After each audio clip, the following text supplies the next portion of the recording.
So, welcome everyone to our webinar today, Advanced Social Media Marketing. My name is Mirko Rutgers and I'm a digital coach working for Tourism and Events Queensland. Just a heads up, can you all hear me? And if you can, could you please raise your hand on the right hand side of your little navigation thing? Yep, I see a few hands coming up. That means you can hear me. That is excellent. Thanks for that.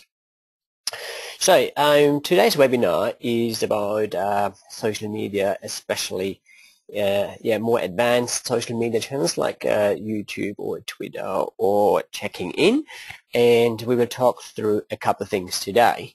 As always, our housekeeping today is you're all on mute, so feel free to talk to your colleagues or to work or to type things on your computer. No one can hear you. You can only hear me.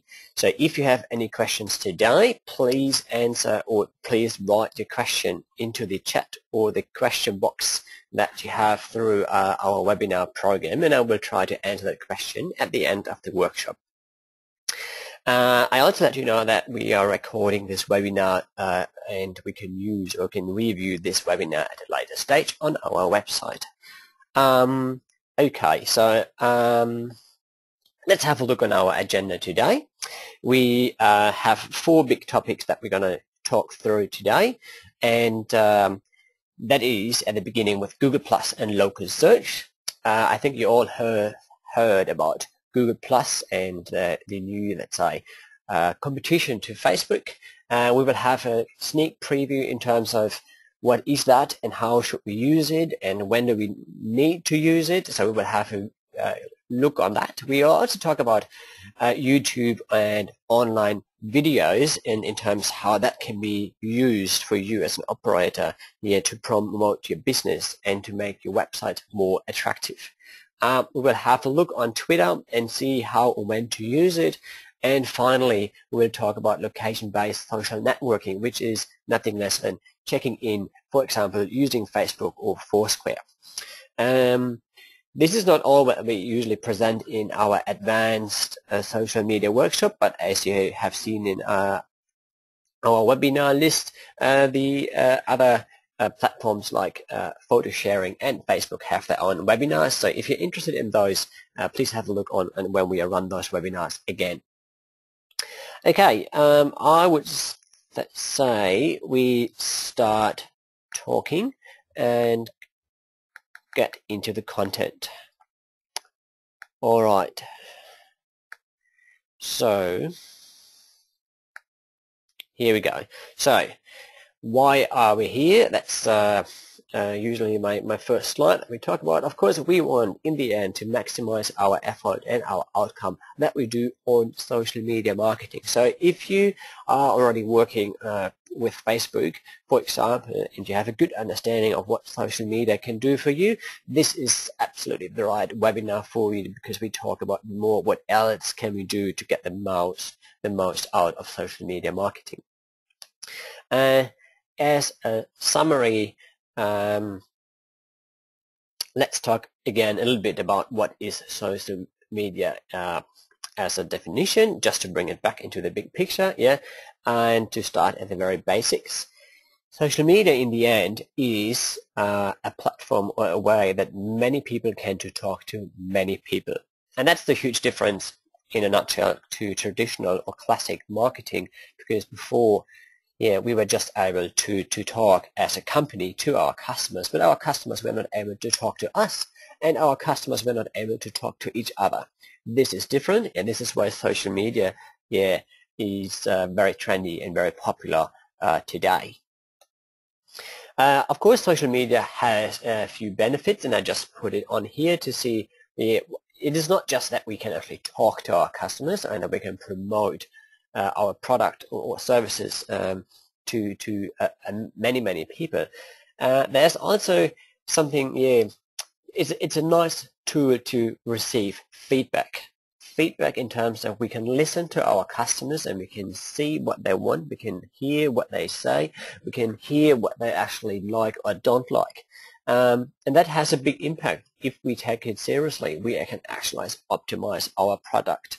And that is something we have never done before, something we have never been able before, to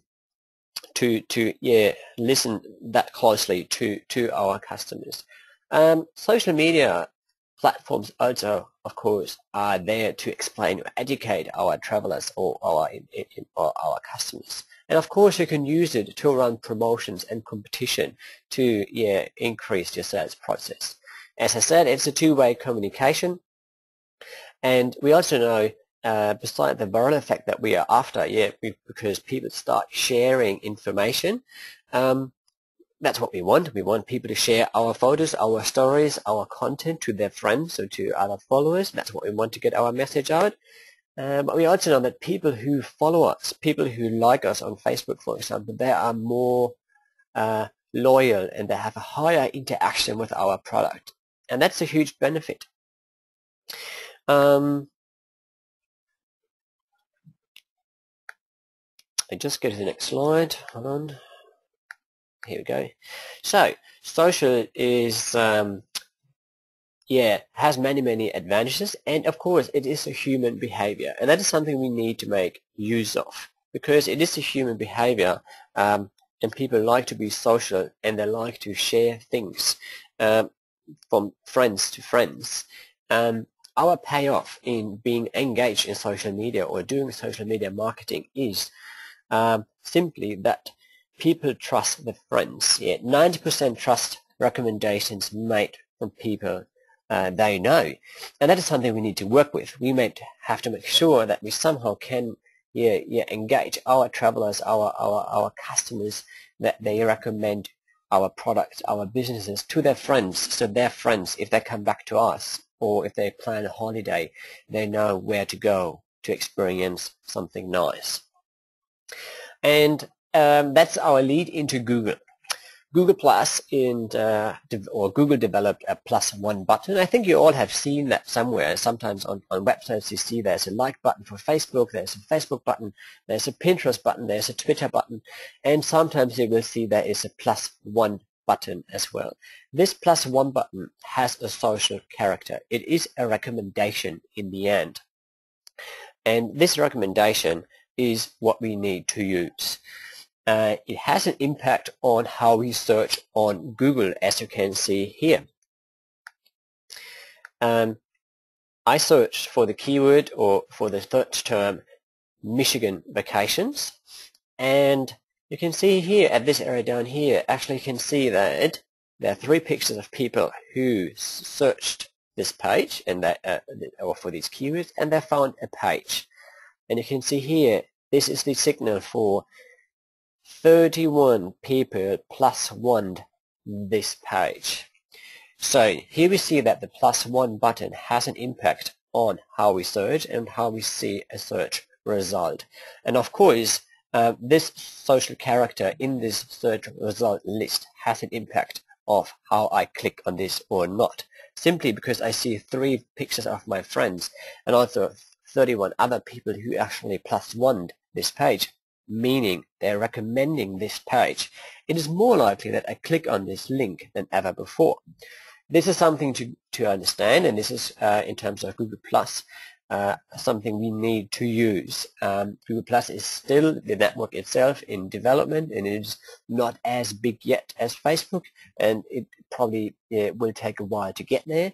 And we also know that our audience is not really on Google Plus yet, so we can't really communicate with them yet.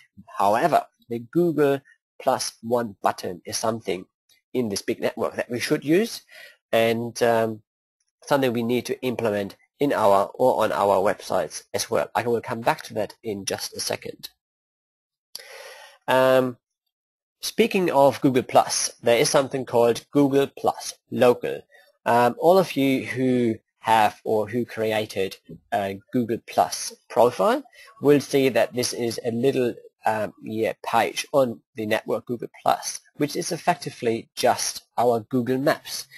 I'm assuming all of you all have a listing under Google Places or Google Maps. So if you search for your business name in your destination, you will see that you have a little red icon or marker coming up in a map.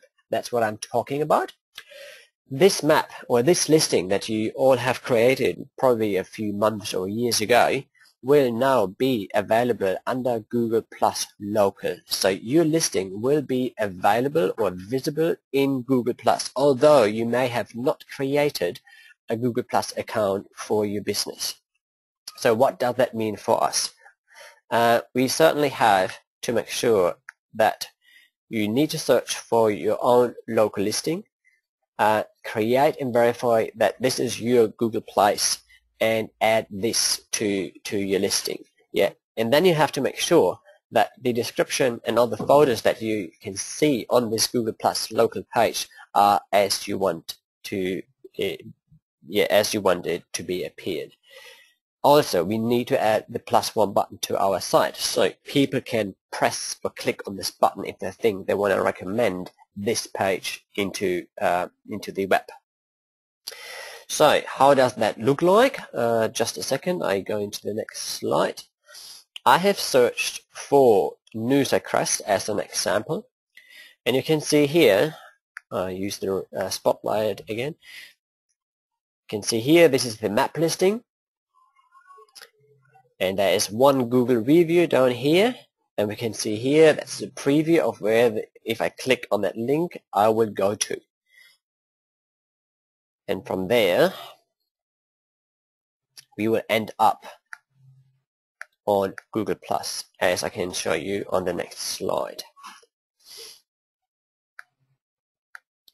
Alright, so I simply clicked on that link. I clicked on please give me the reviews about this listing, and suddenly Newsacrest has a profile under the network or in the network Google Plus, although they have not created a Google Plus business page yet. So that all means all your business listings that you have made somehow on Google or Google Maps or Google Places, they do appear on Google Plus under Google Plus Local. So what you need to do is search for your own business in your destination and click down here on manage this page and claim that this is your page, so you get access to it and you can update all the content that's on here to make sure it is as you like it or as you want it. In the same step, you can create a Google Plus business account to create a business page on Google Plus, and that allows you to get a +1 button for your website. This is something you should do as well. This +1 button needs to be implemented on your website. That's something a developer needs to do, and once that is done, make sure you click on it, and everyone else who likes to click on it, especially customers from overseas, Europe and the US, are more familiar with this +1 button. Just make sure it's on there and you claim your listing.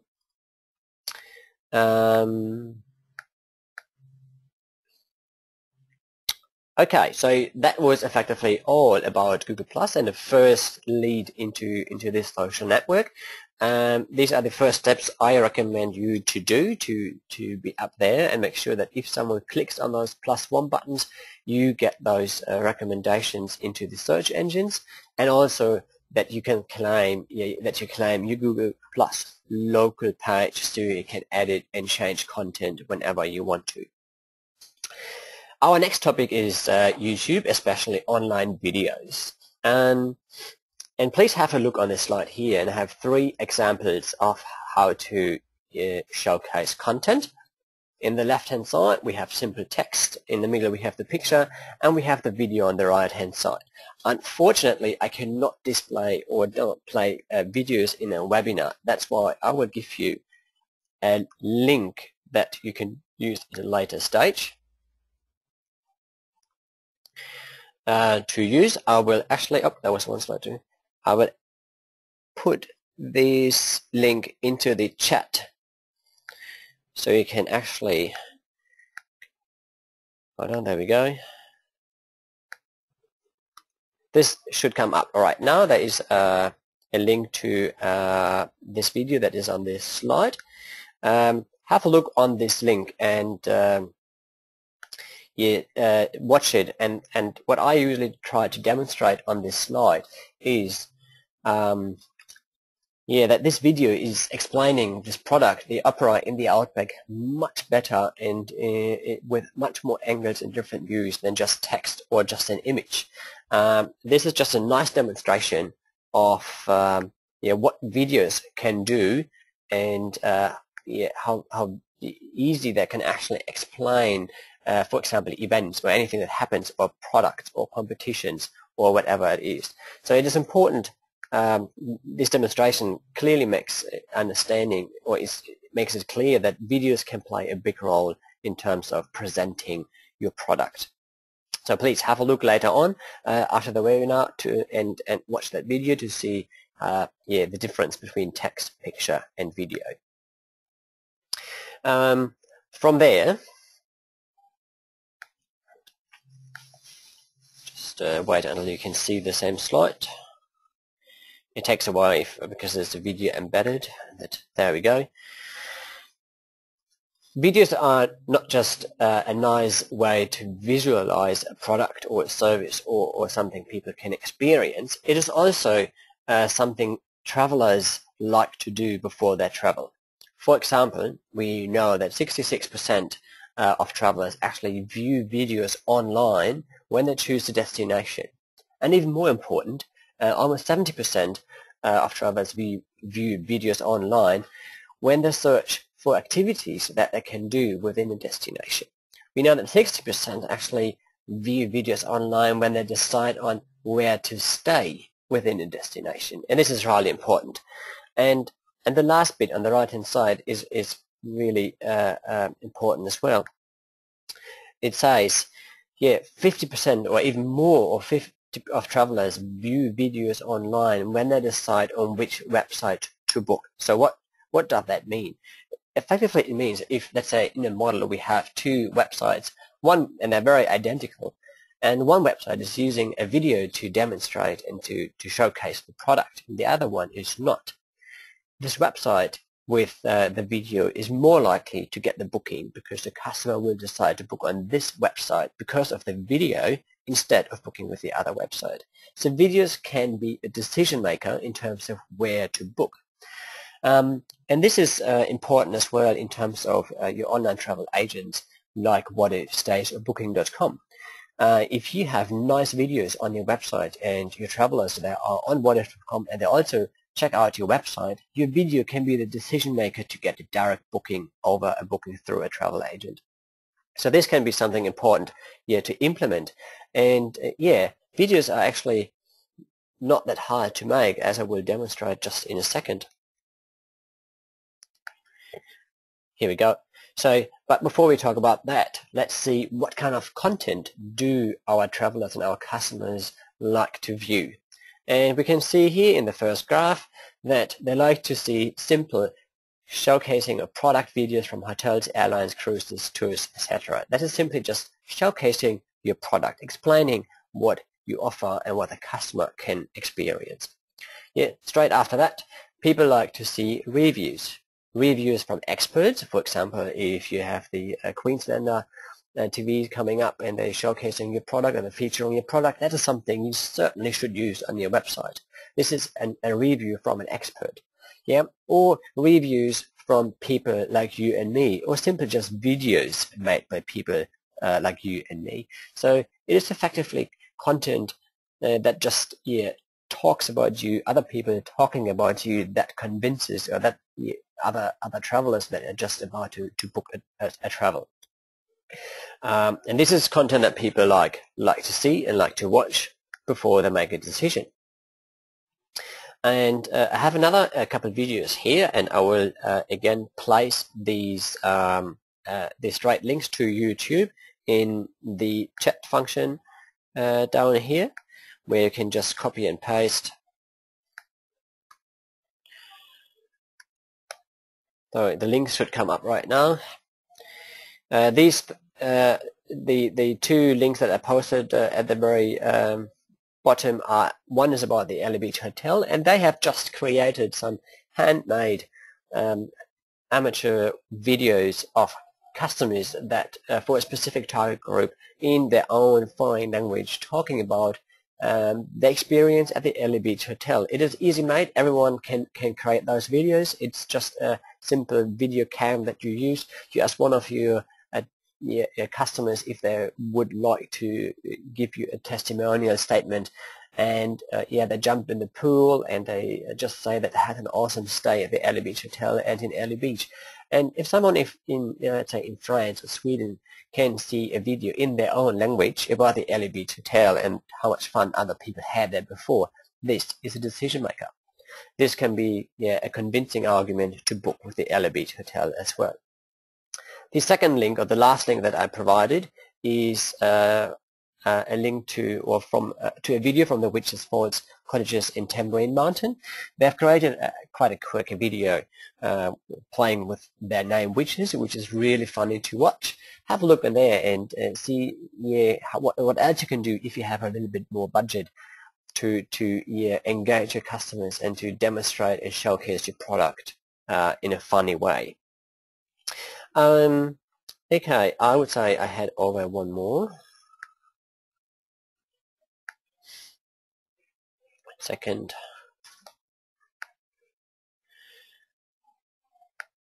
Here we go.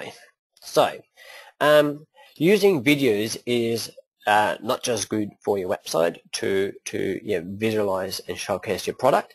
It is also a very, very big search engine. So YouTube is the second most used search engine after Google, simply in terms of how many people search every day for videos on YouTube. We know they have 3 billion views daily, so that means there are 3 billion videos played every day. And people, we watch 4 billion hours every month. So this is quite huge, and that means many people are using YouTube to research, to watch videos, and to find information. Yeah, for example, if I want to know how to build something, if I want to do a course, if I want to do how to do something in Excel, or if I want to just understand how to put something together, there will be 100% a video on YouTube that explains how to do it. So it is a good resource form, and people use it to see what other people have done and to see what else I can do and how everything around the holiday. So based on that and based on these figures, it also has a nice impact on how people search and how we actually can be found on Google itself. I use the highly competitive keyword Accommodation Hunter Valley, and as you can see here, we have 1,600,000 different results for this single keyword. This is quite high, and let's say I'm a small operator and I'm on page 15. No one will ever click on my link. So, but what happens if I search for the same keyword, Accommodation Hunter Valley, and I search for videos? My search result list goes down to 105, simply because there are not as many videos as websites or sites and pages we have. So if you have a good video that with a nice description and a nice headline that contains the keyword Accommodation Hunter Valley in this case, it is very likely that someone who's searching for videos actually will find your video, and from there it is only one step more to your website. So if you feel that you are in a highly competitive environment in terms of search engine optimization and placing keywords, videos could be a chance to increase your ranking, and that actually people can find you while they search for your keywords, but just under the video section.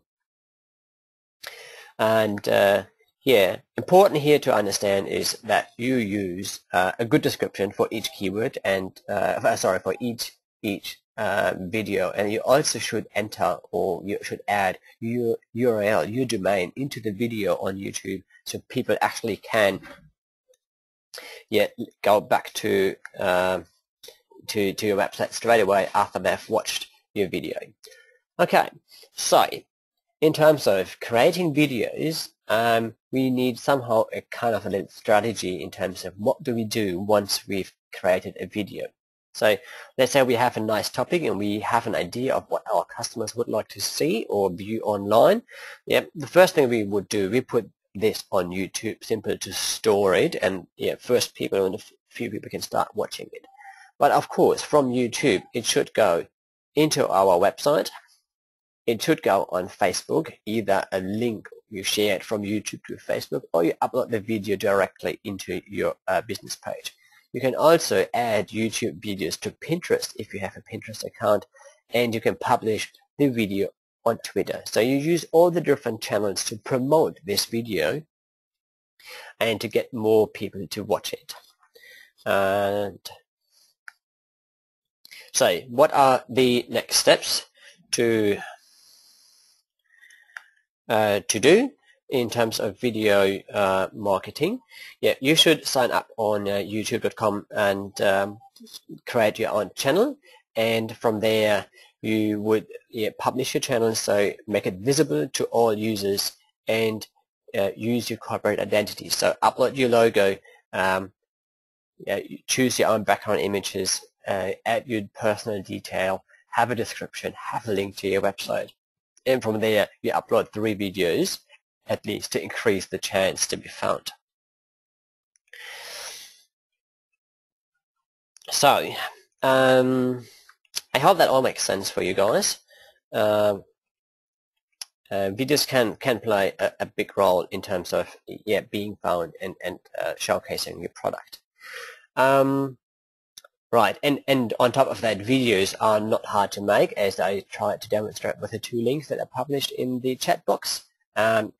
Even if you think you can use a smartphone if you want to, and you think it's fine enough to, for example, have a little customer statement, have a look on YouTube and just search for other accommodation or tour operators who use videos and see what they've done.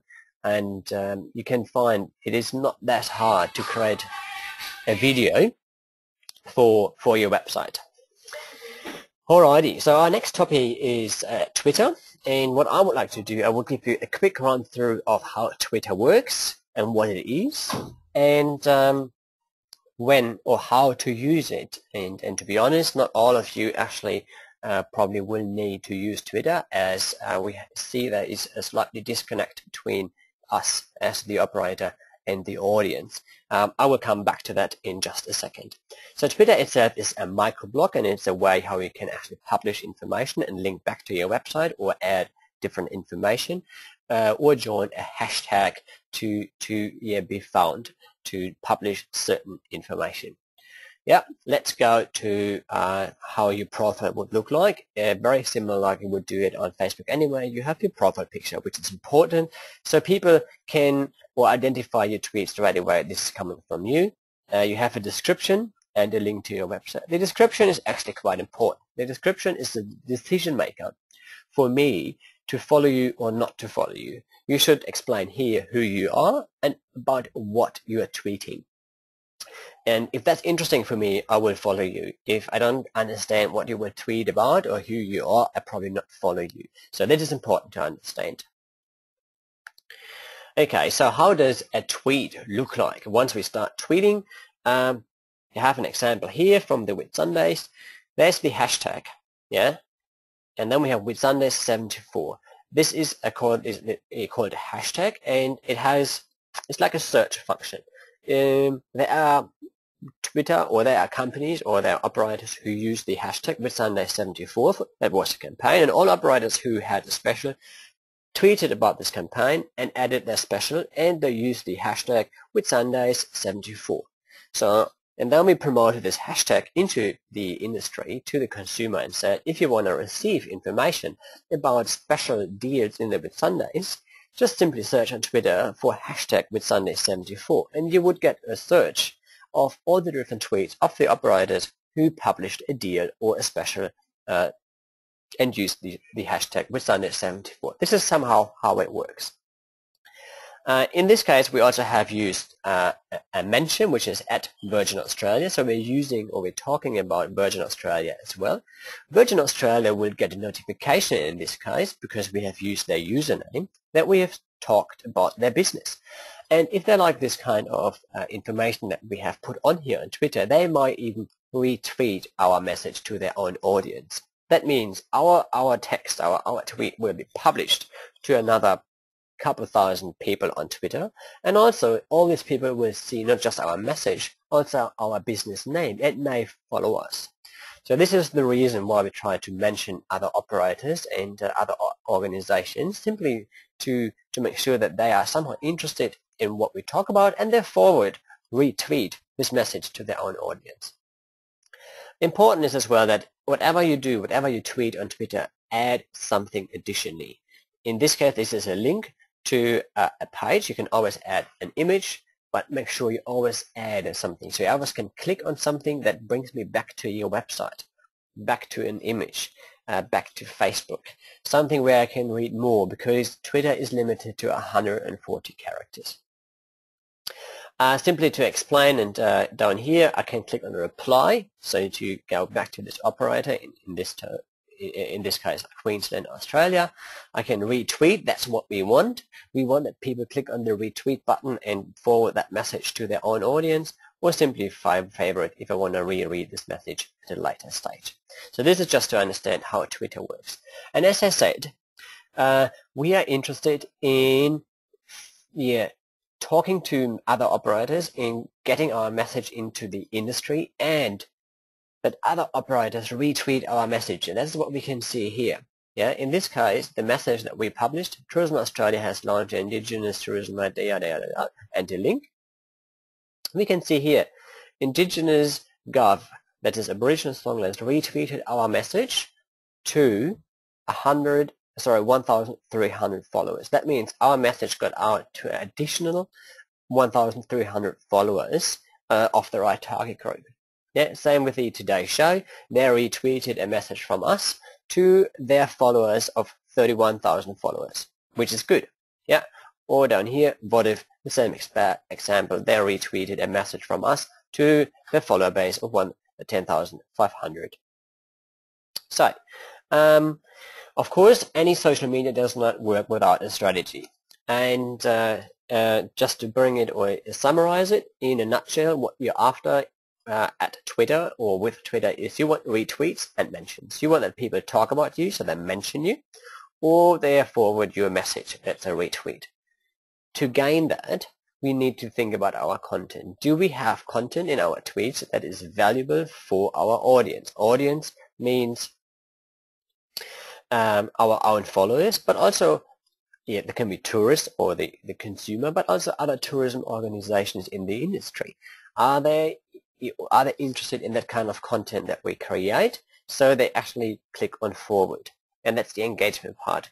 We need to add content. We have a content, so it is engaging enough, for example, through a link or a photo, so people click on the link, they click on the picture, they retweet, or they favorite our tweet. That's what we want as well. And of course, in the end, we need to increase our followers base. Without any followers, no one is reading our tweets. Yeah, and the easiest thing you can do on Twitter is start following organizations you want to follow you, and usually if they think you are an interesting operator, they will re-follow you. Alright, so if you think you want to give it a go, here are a few steps what you should do. Create an account and start listening. follow other people, other operators, other organizations in the tourism industry that have interesting information for you, and just see what they do. After that, you start retweeting those messages, their messages, to your own audience. And from there, you slightly building up your audience. After that, you start posting a bit more, and you try to communicate a bit more. And in the end, if you think, yeah, it's working and I get messages out into the industry, yeah, have a strategy, yeah, and make it daily or weekly or whatever works best for you. So, but as I said before, we haven't seen many, to be honest, many operators in the industry who work successful with Twitter in terms of reaching the consumer. And that's simply the case that the consumer is not following us as a single operator. They may follow bigger destination Twitter accounts like Australia or from Tourism Events Queensland to see what's happening. But there is usually not a big reason to follow one single operator, especially if we talk about international customers who come here once, stay 3 nights and never come back. Where's the reason to follow us? So, and if you think, yep, that's actually right, don't be afraid if you not use Twitter. That's my honest opinion. Make sure that you have any other social media channels working beforehand, like Facebook, email, Pinterest. So if that implies and on top of that, I will work with Twitter to see if that's somehow working for you. Yeah, I think the only way for us, how we can use it as a small operator, is to reach bigger organizations, bigger tourism organizations, or the media, if we have something to say. That might be a way how we can use Twitter for our business. Okay, so the last topic today of our webinar is about location-based social networking, or simply checking in. I mean, I'm checking in every day. I'm using Foursquare, which is an app that you can download on your smartphone, and it's quite interesting as it has many features. It also has features in terms of reviewing and reading tips on where to go. Yeah, if you sometimes wonder why, people who not local people know exactly where to go to the best coffee, this is usually where they do it. They go on Foursquare, they go on Facebook, they search for places, they search for coffee, and simply see what other people actually have checked in, and if they have left a tip in terms of good coffee or bad coffee, for example. So people can check in through different social media channels, for example, Facebook Places. Yeah, as soon as you type in and you change status update, and Facebook is asking you, where are you? That is the check-in function. And you can say, I'm actually at, as I've done here in this example, I'm at the MoMA, the Museum of Modern Art in New York. So in this, post on Facebook, for example, there will be a link within my post to the MoMA, and all my friends that see my status update will see this link to the Museum of Modern Art and probably start talking about what are you doing there, how is it, and should we go there as well, for example. But also they can easily click on the website or the Facebook page of the Museum of Modern Art. That works with all different platforms that allow check-ins. Yeah, as I said, Foursquare, which is not really used by Australians, but by many international customers, especially Europe and the USA, and of course people who use the Google Plus network, they can check in as well. And important is that 30% of smartphone owners, and we know that many people use smartphones, actually use or access their social media networks through their mobile browsers. That means they are on social media channels using their smartphone. And that is why it is so easy to convince our customers and the traveler to actually motivate them to check in and to let other people know where they are. And that's what people do all the time. I do this all the time when I travel. I check in every place simply just to make my friends in the office jealous of where I am at that stage. And it works, to be honest. So what do we need to do? We need to motivate customers that arrive to check in into our place. Yeah, at Foursquare, for example, you can have special offers for people who check in.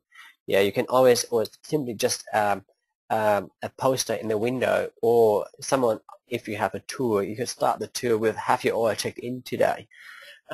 Motivate your customers to use this check-in function, so they talk about you, and they talk about you with their friends, and that's what you want. You want to reach their friends, and that these friends coming to your tour or your accommodation or your place as well.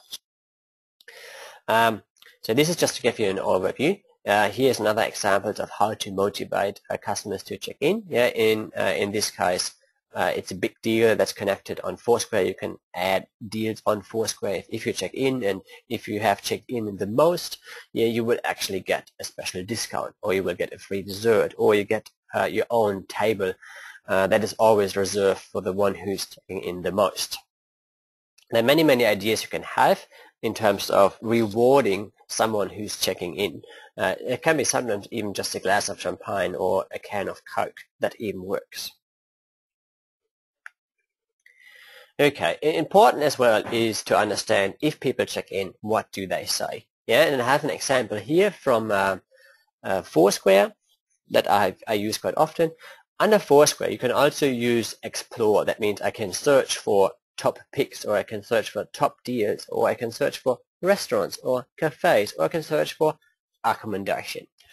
And then I see places, and I see all of my friends who have actually checked in. I see other people who have checked in into places, and I can see the comments they have left.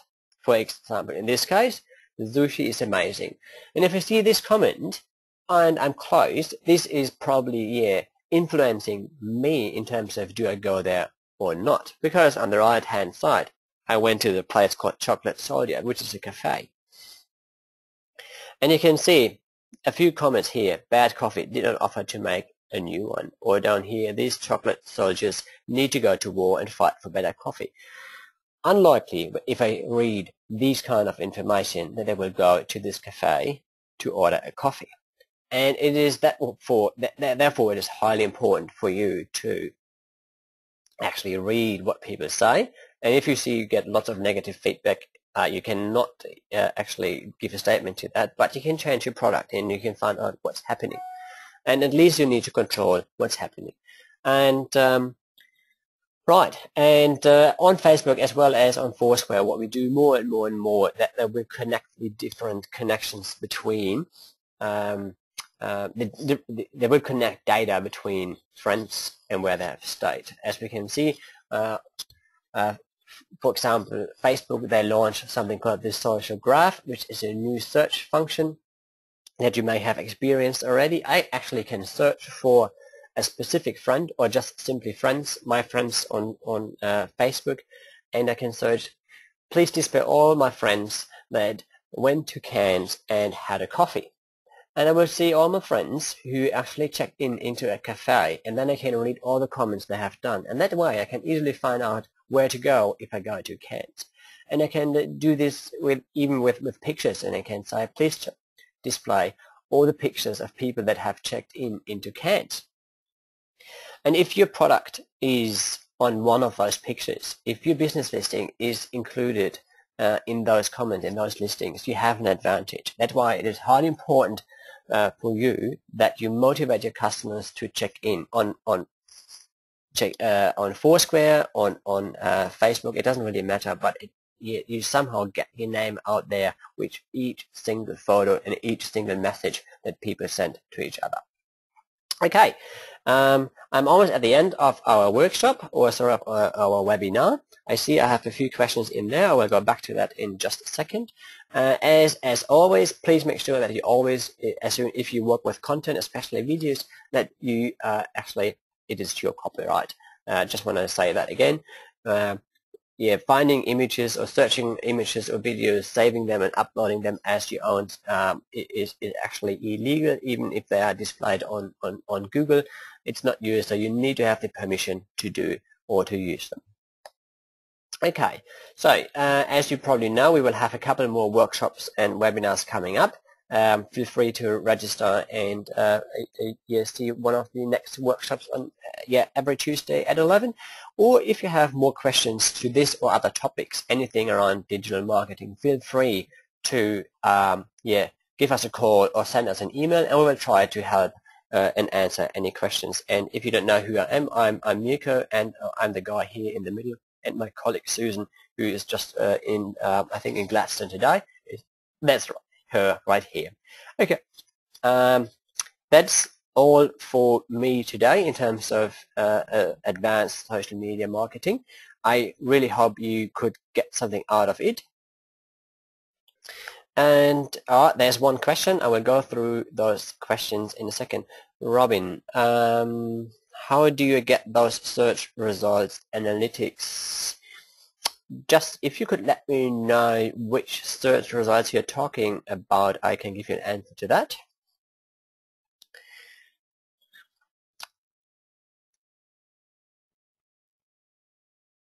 Okay, yep, there we go. Yes, so there is that goes belongs to Twitter. There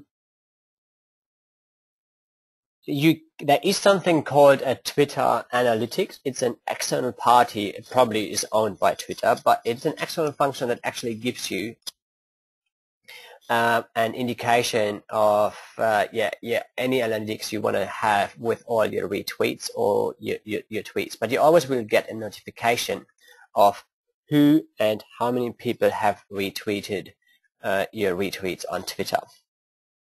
You can always see how many people have effectively favored or used something out of your retweet. So yeah, that's certainly possible. There is an analytics program for Twitter especially to see what's happening and how many people are watching it, seeing it, reading it. And Twitter will notify you as soon as someone is retweeting or using any of your Twitter content. Is that somehow your answers that your question, Robin?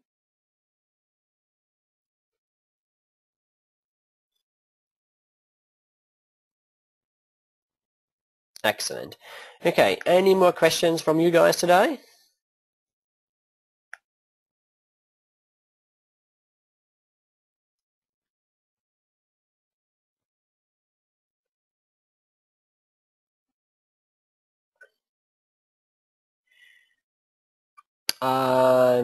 Okay, case deal.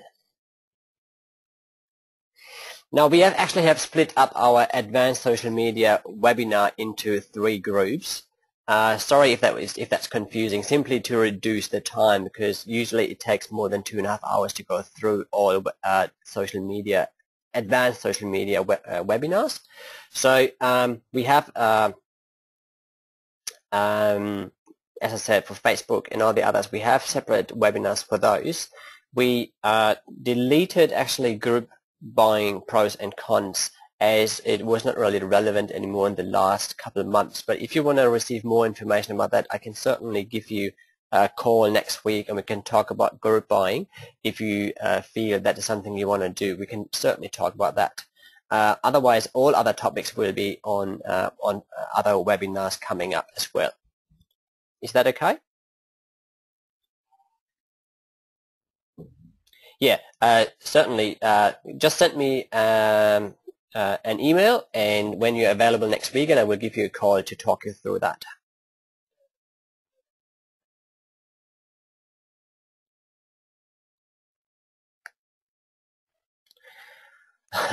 Sorry, Casey. I'm not talking about how relevant that webinar is in terms of advanced or not advanced. I'm sure you're going to understand that. That's not the right time in media to do that. Sorry for that.